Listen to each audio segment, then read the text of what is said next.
Welcome to Revive Health's daily briefing live for Friday, March 27th. This is our 30-minute review of the latest, most important news, resources, and advice for health system marketers and communicators who are dealing with the COVID-19 crisis. I'm Chris Bevelo, Health Systems Marketing Lead at Revive Health, and your host for the show.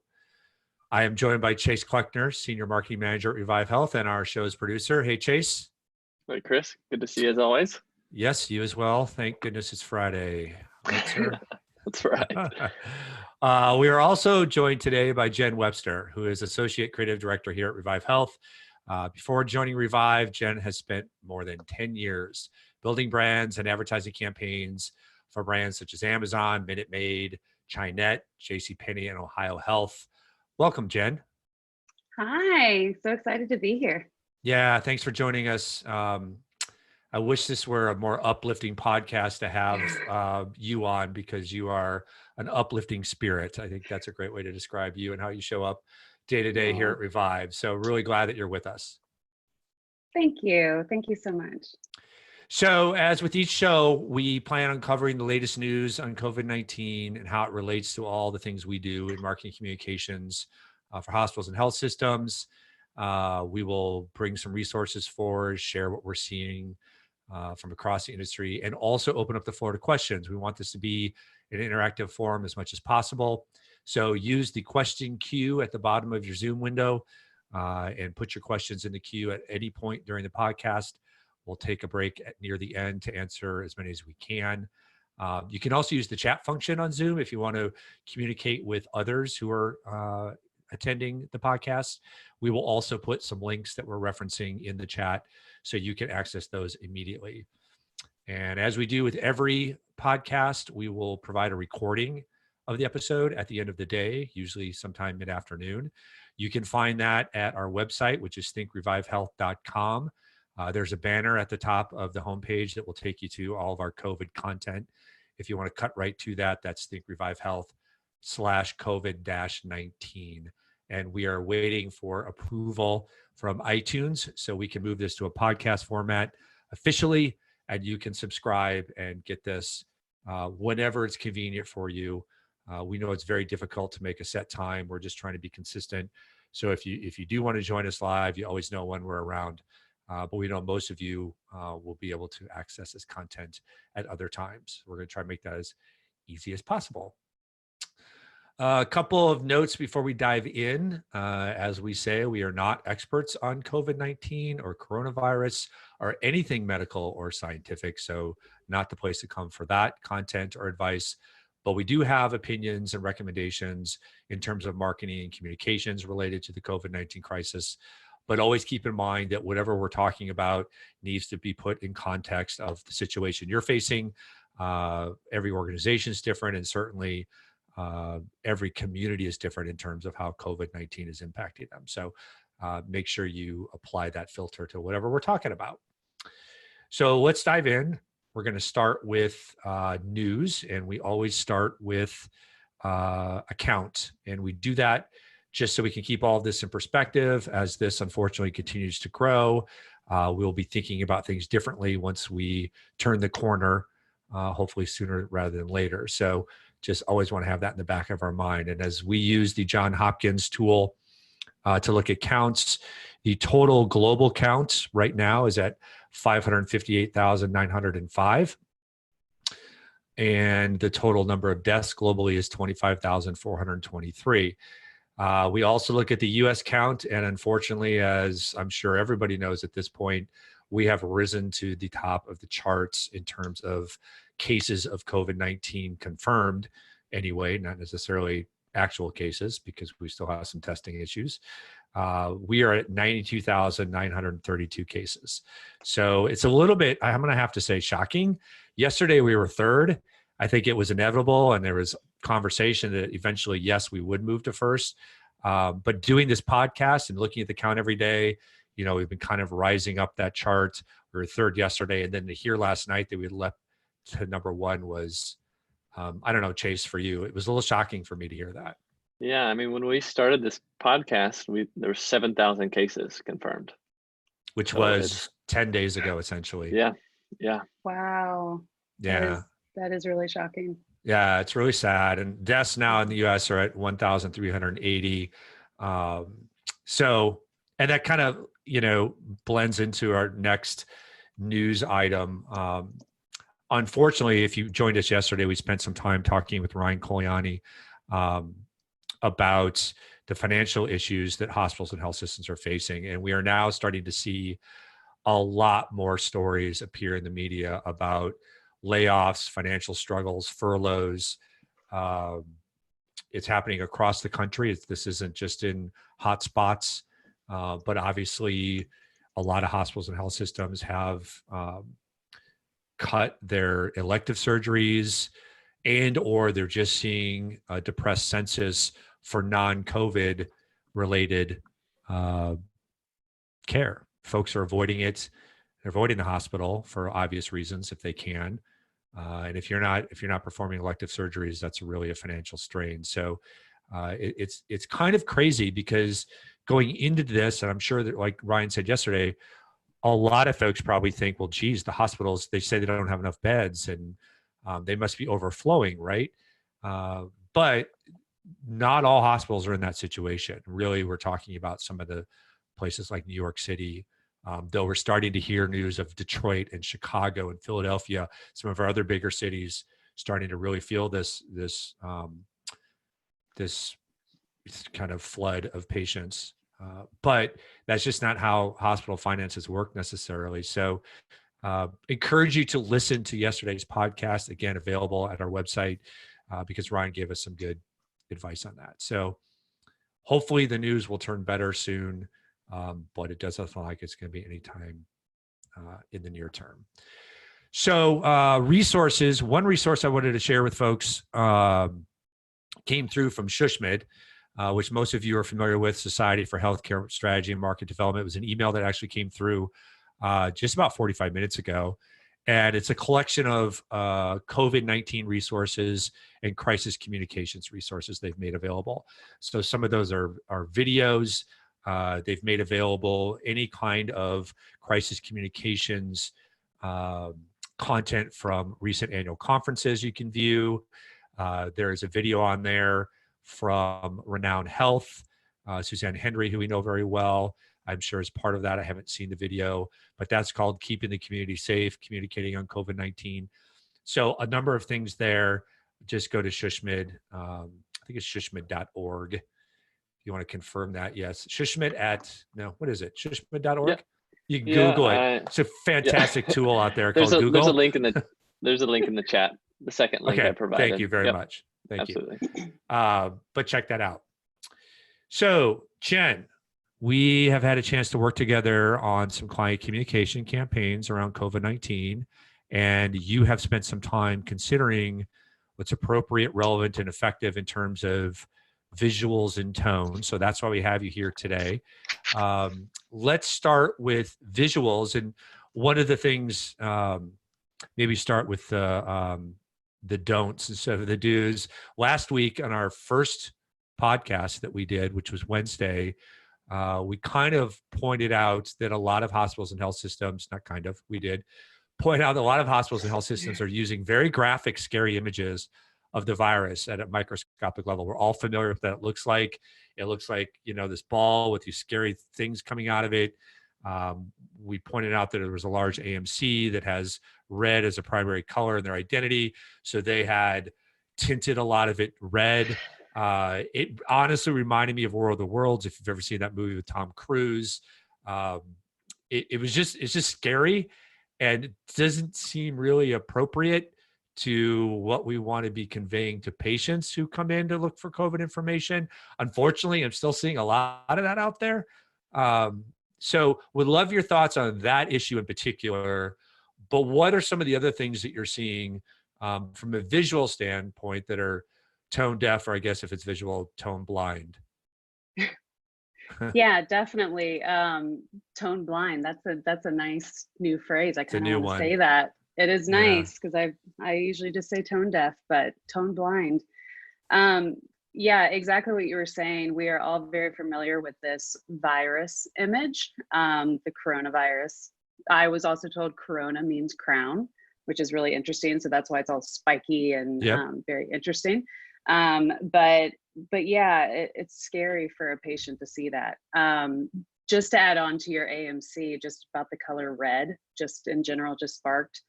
That's such a powerful color as well. So that needs to be used pretty sparingly during times of crisis as well. So that's just from a branding standpoint. But some things that we're seeing out in the wild and by other brands and healthcare systems. First off, before going any further, this is an odd time for everybody. Everybody is trying the best that they can. So context matters with everything that we do and everything that we're speaking about. But there are some things, if, as an example, if the CDC is pushing out there of, staying 6 feet apart, if you're out in public, we shouldn't be showing images that have people in groups out in public outside of a home next to each other. Right. Like we should be following what the government or the CDC or in these scientifically trusted folks, we need to be following those guidelines. And so that's one major thing. And secondly, this is a hard thing to say, but smiling healthcare workers right now, smiling nurses and smiling doctors is very, very, very tone blind at this point. And we're seeing that happen a lot. And kind of going back to what I said originally, is this time is weird right now. And so a lot of things are falling onto stock imagery. And there are lots of imagery out there that has smiling doctors and things like that. So we have to be sensitive to what we're showing to the public, because I don't think any doctor and nurses are running down their halls smiling and hugging each other. I would hope that they could be, but it's just not the right time to be showing that. Yeah. It's a tough balance, right? Because we started by saying you don't want to show super scary, but we also don't want to show happy smiling. So it's a balance in there. You've got to find like that right place in the middle that even with the images you're talking about, right? We don't want to scare people even with doctor images. But there is a right way to do these things. I teased yesterday, Jen, because you had shared with me something you'd seen from an organization that we would, we have talked about the CDC being, last week we talked about them not having any updated Spanish language content at the time since like February 20th, right? So some of these organizations that we expect more from just in some ways understandably haven't been able to keep up. But there was one example that you had that is not about being able to keep up, but it's along these same lines about just making the right choices. Do you want to share that example quick? Yeah, it's a PSA spot that I'm sure is running nationally right now, but it's from the Red Cross, and it's a PSA of asking people to give blood and go and donate blood, which is fantastic and so great.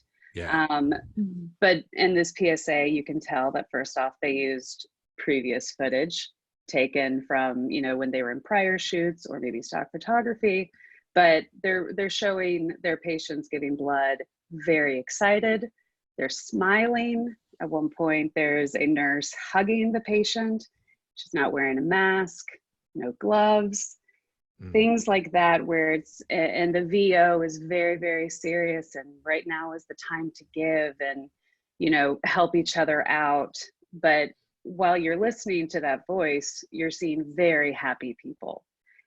And that's just not the current state of where we're at right now. And so huge kudos, to Red Cross for getting that out and everybody give blood. It's great. But you have to be very, very careful in the imagery that you are choosing, because it just comes off as not credible as well. Yeah. And, like we're guilty of this too, Chase, like we were joking. Remember the first podcast? So Chase and I have done webinars and podcasts before, and he's a fantastic producer, and he's like sitting on my shoulder, like reminding me of this and that. And we I can't even remember who was on or when, but Chase, we have like back channel, and Chase said, he was like, smile, because I wasn't smiling. And of course, when somebody does that, your first instinct is the smile. And I'm like, but we're talking about like COVID deaths. And I'm, like, hey, so like, it's hard to sometimes stop and remember like, oh, these are the things that we've always done. Mm-hmm. And why not just repurpose them? But man, we just have to have that pause because some of this is obvious if you just stop and think about it. Right. I mean, obviously the Red Cross is not intending to be tone blind.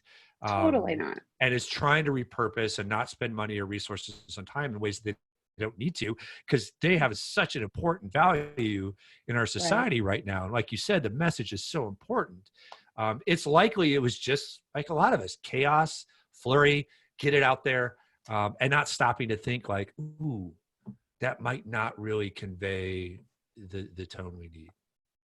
Yeah, and we're seeing that in other brands as well outside of healthcare, even. So, but one thing that we are seeing a lot in healthcare as well as other brands is smiling CEOs and smiling leadership. A lot of social posting going around of, letters from their CEOs and things like that, and they're smiling. Again, it's just that tone blind where it's, again, at this unsure moment of time. And we want to be reassured. And there's a way to be positive and optimistic without, again, like what you were saying, Chris, without blasting a smile on your face. I always, this might date me, but this goes back to like some of the original first seasons of America's Next Top Model with Tyra Banks. I know this is totally off subject, but she talks about smizing, about smiling with your eyes. So sometimes not smiling with your face, but there can be some positivity in your eyes. And so even just searching for imagery, which right now is, that's where we're at right now, because going on production is kind of tricky, but looking through stock imagery as well, how can we find that sweet spot of this optimistic, we're gonna get through this, we are here for you, but we're not celebrating and throwing confetti. Right. So that's one thing. It's another fine line, right? Even in imagery, like if we're trying to show images of people in the community or patients, again, smiling is not appropriate, but we also don't want them to be sad and depressed. Yes. I mean, depending on the message, most likely we're not trying to do that. So it's a really fine line of like you said, showing people that are, soldiering through and trying to be supportive. And there's a lot of emotions we can show that are appropriate, but it's a delicate balance. Exactly. And to that point where a lot of us are homebound right now, or we should be homebound right now, caveat that again. But there's so many images out there of people in their homes, but a lot of it is very morose and sad, and they're staring out windows, and it's almost post-apocalyptic. And we also don't want to give that tone across either. Dystopian, very dystopian. Exactly. Because it is kind of dystopian. I mean, if you're in a state like I am, I don't even know, like our home office where you guys are, Nashville, Minnesota went to at Hunker at home to try to give it something more positive than what that's at-large nice shooter thing is. But that's only been a few days. Not everybody's in that, but it's weird. It is weird. And so even with showing, say as an example of one of the big things that the CDC is pushing out on everybody is, stay away from the elderly, right? So why can't I go visit my grandma? Well, let's just FaceTime her, so things like that. But then there's also a lot of people live with elderly. So if you would want to show images of people with elderly, or specifically children with elderly, because that's very much, you want to keep young children away from older, that would also have to heavily be caveated in the messaging and the headlines and stuff, because we also don't want to confuse the public. And again, this depends on wherever that client is in context. So that's right. So I mean, everything, context matters on everything, but there are a lot of people who live with older folks. And so if we would like to show that, we would have to very much message that they live together in that home. And that just adds on to the messaging. And again, context, specific clients, regions, whatever they are going through. Right. But that's also something to think about. So if there are 5 main things of wash your hands, don't touch your face, let's not, do a whole campaign with people touching their face. Right. Unless that's specifically what we want to talk about. And right now that's not. So, right, but again, right. it comes back to context, and it's just very, very, very important that we're pushing out the best tone, imagery, messaging, everything, because the public, like I come from an advertising background where it's always consumers first and like patients first. I am a lifelong patient and I don't even know what to do sometimes. Right. And so knowing that my local hospital or anything like that is feeling right and trusted and ownable, and it's just, there's so many layers to this. But just deep diving into just getting out those correct visuals is very important. So let's quickly shift to verbal or written tone, so we can go back to tone deafness. I don't know what the written version we get: tone deafness, tone blindness, and tone something else. What is it? What's your different reading level? There's a name for that. It's escaping me. Oh man. Your ability to read. What's the word for that? Legibility? Is it not legibility? That's like seeing. Anyway, it'll come to me later. Resonating? We'll come up with that. We'll come up with that cliche. You know what it is, Chase?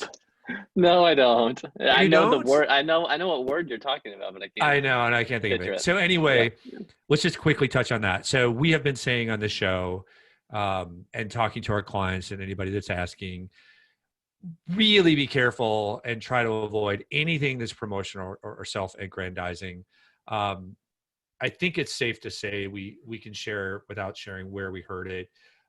Somebody let us know about their doctors wanting to go out with a campaign touting how, I mean, we touched on this yesterday with Ryan, touting how their hospital was better at dealing with COVID than anybody else in the community. Just not the message that you want to be sending. Also interesting why you'd want to intentionally draw more COVID patients when a lot of hospitals are worried about being able to deal with them. So interesting strategy all around, but just anything that is trying to celebrate how great you are. The difference there is you can talk about how amazing and heroic your people are. Right. That's okay. But in terms of brands, anything that smells like you're trying to capitalize on this, anything that sounds like you are trying to say how great you are, is more likely to hurt you. And even, Jen, some of the things that you would think, well, there's no risk in saying something like this. We talked about this a little yesterday. Can backfire you. For example, like thank yous, right? Yep. Yeah, exactly. So we all want to thank our healthcare workers right now. They are our heroes. They are on the front line. We all know somebody who is one of them. So we want to thank them. But we also need to know in their business, some things might be happening as well. And it's just a kind of tricky place to be. So as an example, for one of our clients, really wanted to do a really heavy-handed thank yous and to their local community, healthcare workers, and specifically doctors. And because we all know that Doctors' Day is on Monday, this upcoming Monday, National Day of Doctors' Day. But even when it comes down to those, it's like, how are we saying thank you? Why are we saying thank you? And again, that context comes in of, if you're having a thank you message on a billboard on the interstate, the traffic going by are healthcare workers, which is fantastic. But we also have to know that they're going through a lot of hardships, and a thank you might not be enough sometimes. or it just becomes a lightning rod for, I mean, you never want your brand to be something that people can point to and twist into a negative. So putting out thank yous, however you do it, social media, billboard, whatever, and then 2 days later announcing layoffs and having that message still out there. Exactly. Some people will turn that around and say, yeah, thank you for the pink slip, and thank you for the loss of the job, or even thank you for not having the supplies I need. Like, again, of course you want to say thank you. You just have to be thoughtful. Like, no, we're not telling you not to say thank you. But just be ready for those things. Like we said yesterday, think through the worst case scenario of what you might be saying, so you're prepared for it. And be sensitive to what's coming. I want to get to a question, Jen, because I think it's relevant to what you actually mentioned earlier. You know, a lot of stock photography and how difficult it is to do production. So even if you are finding ways to get out there, the question is, how do you even do something like video production now if you're in a place that or all of us, I think, are supposed to be social distancing. But if you're in a state that you're not even supposed to be more than 2 people together or 3 people together, because you could conceivably shoot a video and all stay 6 feet apart. I think. I'm not a video producer, so you can answer that question.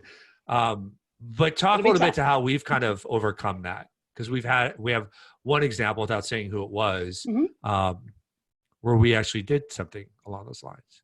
Yeah, it's pretty incredible. About 2 weeks ago was the first time Revive has ever virtually directed a spot. So, and when I say virtually directed, I'm saying the Digitech on set, one of the assistants to the director, had an iPad with Zoom and was walking around on set with my partner Tom and I, and literally right next to the actors. And then he would walk over to see it in frame, and we'd be like, all right, that sounds good. Like, that's how we had to do it. And you know what? It worked really well. The big thing is just getting pre-pros really spot on, and just getting really close with your directors and figuring out how to do this. But that's coming up a lot with our clients now, that they want broadcast, that they want television. And it's really hard to be not on set, not around people, because even on set, there's no way you could keep 6 feet distance between anybody. Thank you for clarifying. Yeah, so I mean, even down to people on commercials, even if this is just for a photo shoot, you have wardrobe, you have makeup, you have things like that, and you can't come in contact. So it was really, really incredible. I think that was a very big win for Revive, and just a great learning curve.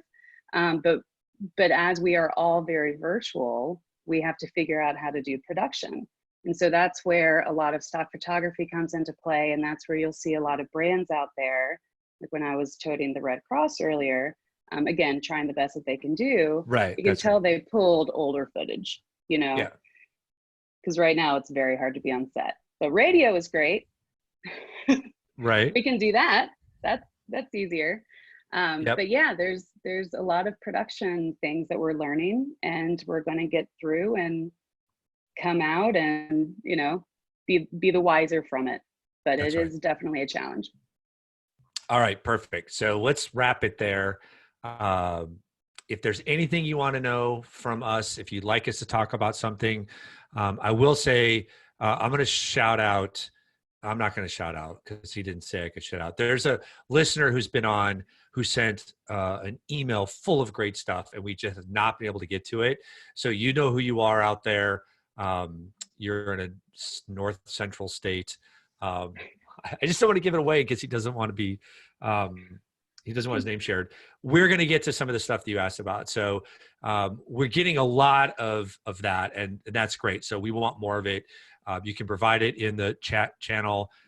You can email me, cab@thinkrevivehealth.com. That email is available on our website, where you can also go for recording of this. So again, thinkrevivehealth.com. That should be ready sometime later today. Jen, I want to thank you for being with us. Fantastic. Thank you, guys. It was good to be here. Absolutely. And Chase, as always, sir, thank you. Absolutely. We'll see you on Monday. Yeah, to everybody else, we will see you Monday. Keep doing all the great stuff you're doing. Hang in there. It's unfortunately darker times right now, and probably not going to turn around anytime soon. But the work you're doing is so vital to your organization, so vital to the people you're supporting, your doctors, your nurses, and so vital to all of us getting through this in terms of communication and information. So please hang in there. Keep doing what you're doing. We will be back, not tomorrow, Monday, and every weekday until this crisis passes. So we will see you Monday. Have a great weekend, everybody. Thanks for joining.